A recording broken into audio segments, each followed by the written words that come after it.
Don't forget the doc. Several network participants recently called into Dr. Rick Wright's Old School Sundays radio show. Check this out.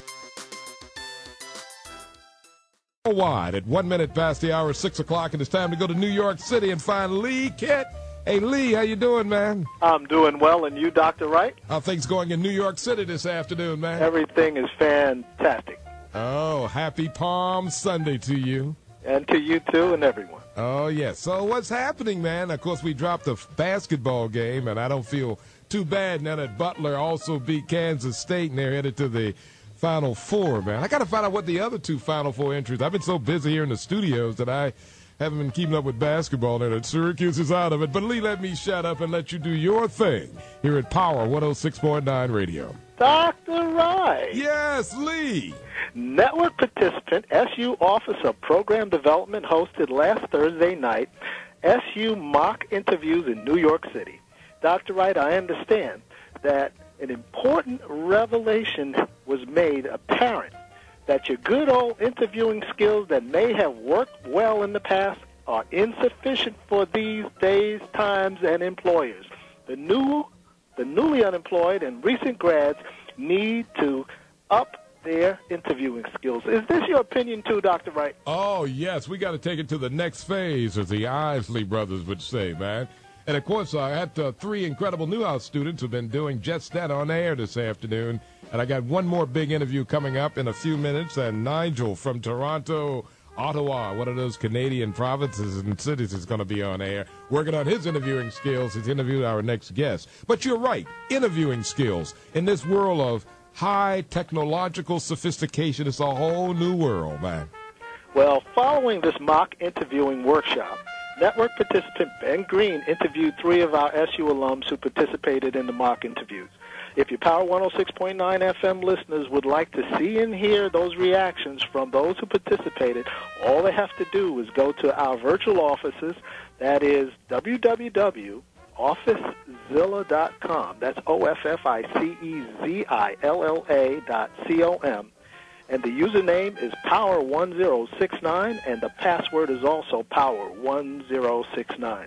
That content can then be found on our announcement page or What's New page. Dr. Wright. Oh, keep talking to us, Lee, from New York City, man. Keep talking to us, man. One of our network participants and SU alums, Bob Myers, wants all of us to know what's popping in Brooklyn, New York jazz scene between March the 27th through April the 30th.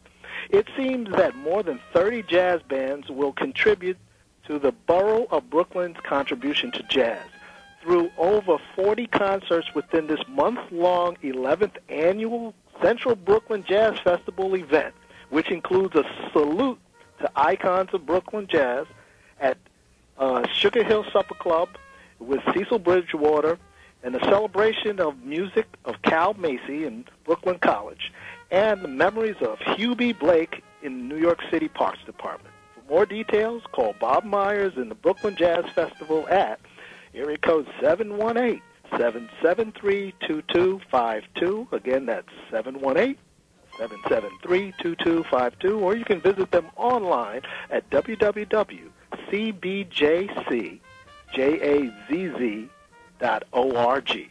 Dr. Wright, this is our last item. Okay, our last item. You got it, Lee.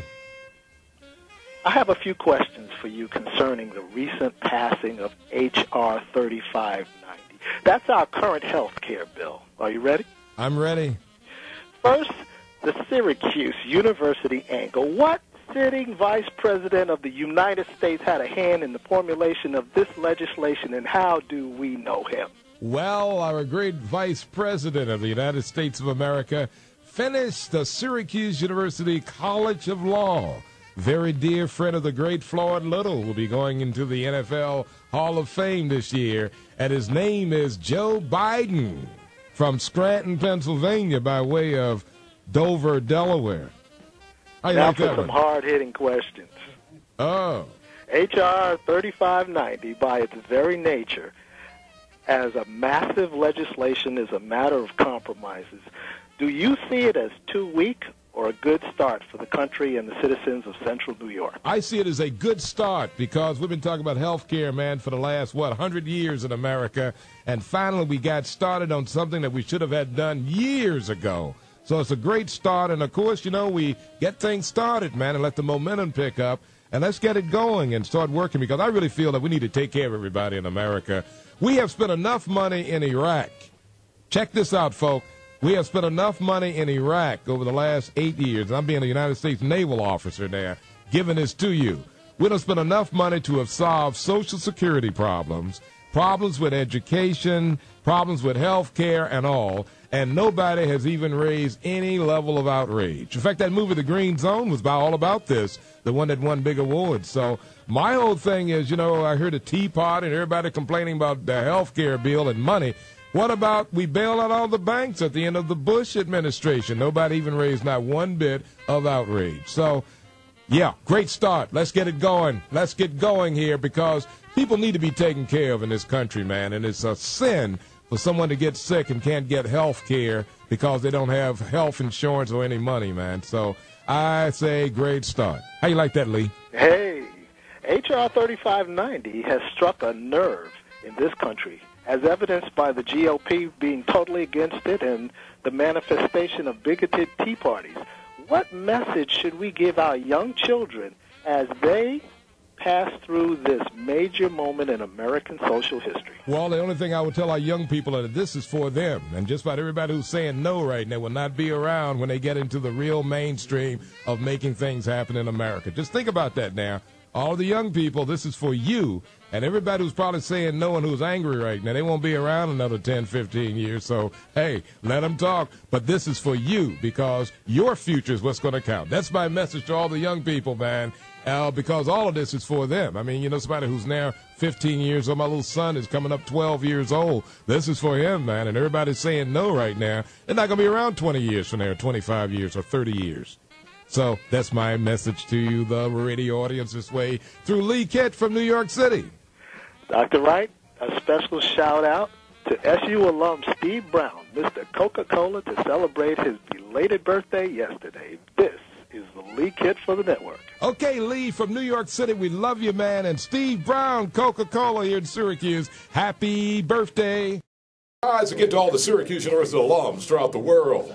Checking out Dr. Rick Wright, Power 106.9 Old School Sunday. On a big bad Sunday afternoon, Dr. Rick Wright live and well in Syracuse here at Power 106.9 Radio. Do it. The network reminds you that you too may call in to Dr. Rick Wright on Sundays between 1 p.m. and 7 p.m. Eastern Standard Time. Check in with the doc at area code 315-428-1069. Don't forget the doc.